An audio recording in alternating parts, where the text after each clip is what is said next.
Ice age میں کون سے ایسے جانور تھے جو اب نہیں پائے جاتے؟ کیا ایک دن پھر ساری دنیا برف کے اندر ہوگی؟ کیا ہم اب بھی آئس ایج میں جی رہے ہیں؟ کیسے اس برفانی دور میں پائے جانے والے جانور اس دنیا سے مٹ گئے؟ یہ سب اور بہت کچھ جانیں گے ہم اس ویڈیو میں۔ السلام علیکم، میں ولید احمد ایک نیو ویڈیو کے ساتھ آپ کو خوش آمدید کہتا ہوں۔ آئس ایج دنیا پر گزرے ایسے دور کو کہتے ہیں جس میں پوری دنیا کا ٹیمپریچر انتہائی کم ہونا شروع ہو جاتا ہے۔ یہ ایسا پیریڈ ہوتا ہے جس میں زمین پر برف کی لیئر بننا شروع ہو جاتی ہے اور پوری دنیا کو برف کی خشک ترین جگہ بنا دیتی ہے۔ یہ کئی ہزار سال بعد ہوتا ہے، جس میں ارتھ کا ٹیمپریچر کم ہوتا ہوا ایک اسپیسیفک پوائنٹ تک پہنچ جاتا ہے اور پھر انکریز ہونا شروع ہو جاتا ہے۔ سائنٹسٹ کے مطابق زمین اب تک 5 آئس ایجز سے گزر چکی ہے۔ جب زمین پر کاربن ڈائی آکسائڈ کی کمی ہوتی ہے تو زمین کا ٹیمپریچر ڈکریز ہونا شروع ہو جاتا ہے، جس کی وجہ سے آئس ایج کا آغاز ہوتا ہے۔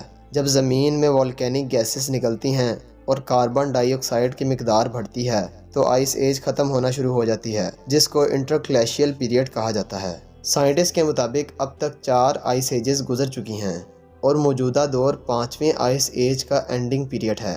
پہلا آئس ایج 2 بلین سال پہلے شروع ہوا تھا، جس کو ہورونین آئس ایج کہا جاتا ہے۔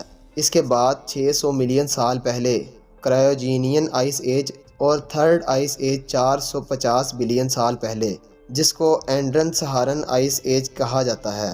اس کے بعد 300 ملین سال پہلے چوتھا آئس ایج شروع ہو جاتا ہے، جس کو کارو آئس ایج کہا جاتا ہے۔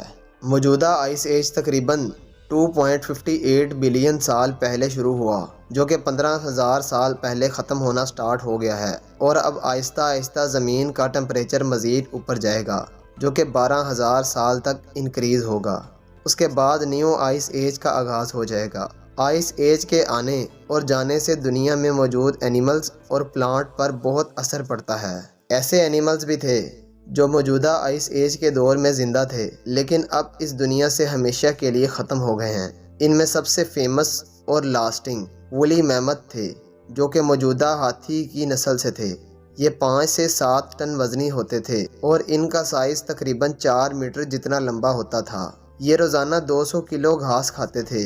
سائنٹسٹ نے ریسرچ کی ہے کہ اس دنیا سے وولی میمتھ کا خاتمہ 3000 سال پہلے ہوا تھا، جس کی بڑی وجہ ہومو سیپینز یعنی کہ موجودہ دور کی انسانی نسل تھی، کیونکہ اس وقت کے انسان ان کو شوق سے کھایا کرتے تھے۔ دوسرے نمبر پر جو اینیمل آئس ایج کے فیمس اینیملز میں شمار ہوتا ہے وہ سائبر ٹوتھ کیٹ تھے۔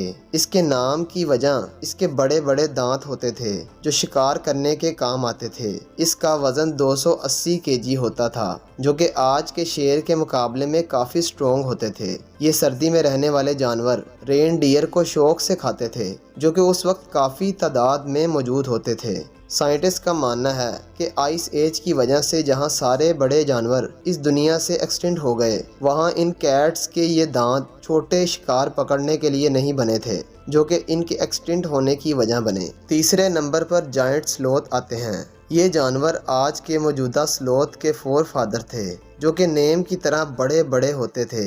ان کا وزن 1 ٹن ہوتا تھا اور یہ درختوں کے پتے کھا کر گزارا کرتے تھے۔ ان کے ایکسٹنٹ ہونے کی وجہ بھی انسانوں کو ہی مانا جاتا ہے۔ یہ 2000 سال پہلے اس دنیا سے چلے گئے تھے۔ چوتھے نمبر پر کیو بیئر آتا ہے اور یہ واحد جانور ہے جو کہ آج بھی دنیا میں پایا جاتا ہے، کیونکہ یہ ایسے ایریاز میں رہتے تھے جہاں انسان نہیں جاتا تھا۔ 5ویں نمبر پر آتے ہیں مسک اوکس، جو کہ وولی میمتھ کے ریجن میں رہتے تھے۔ یہ انتہائی سردی میں رہنے والا جانور گلوبل وارمنگ کی وجہ سے ایکسٹنٹ ہو گیا۔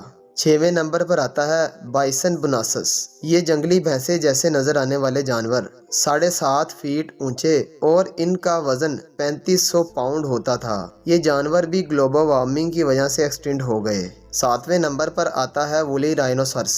یہ رائنو کے 4 فادرز تھے، جو کہ آئس ایج کے فیمس اینیملز میں شمار ہوتے ہیں۔ ان کا وزن 3.5 ٹن تک ہوتا تھا اور یہ 2 میٹر اونچے اور 5 میٹر لمبے ہوتے تھے۔ ان کی عمر 40 سال تک ہوتی تھی اور ان کی باڈی پر ایک موٹی کھال ہوتی تھی، جیسا کہ وولی میمتھ کی کھال تھی۔ یہ 14,000 سال پہلے اس دنیا سے ختم ہو گئے، جس کی وجہ کلائمیٹ چینج اور انسان کا بڑی تعداد میں اسے شکار بنانا تھا۔ آئس ایج کے دوران بہت سے نایاب جاندار اس دنیا سے ختم ہو گئے، لیکن انسان جس نے خود کو حالات کے مطابق ڈھال لیا وہ زندہ رہا۔ آئس ایج کے متعلق یہاں آپ کو ایک اور بات بتاتا ہوں کہ نارتھ پول جو کہ آئس ایج میں بنا تھا، اس میں سائنٹسٹ کو کھدائی کے دوران ایسے بیکٹیریا اور وائرسز ملے جو کہ انسان کا دنیا سے خاتمہ کر سکتے ہیں۔ اس بارے میں آپ کی کیا رائے ہے؟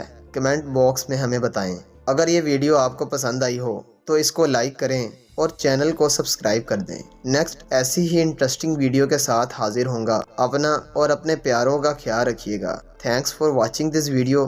اللہ حافظ۔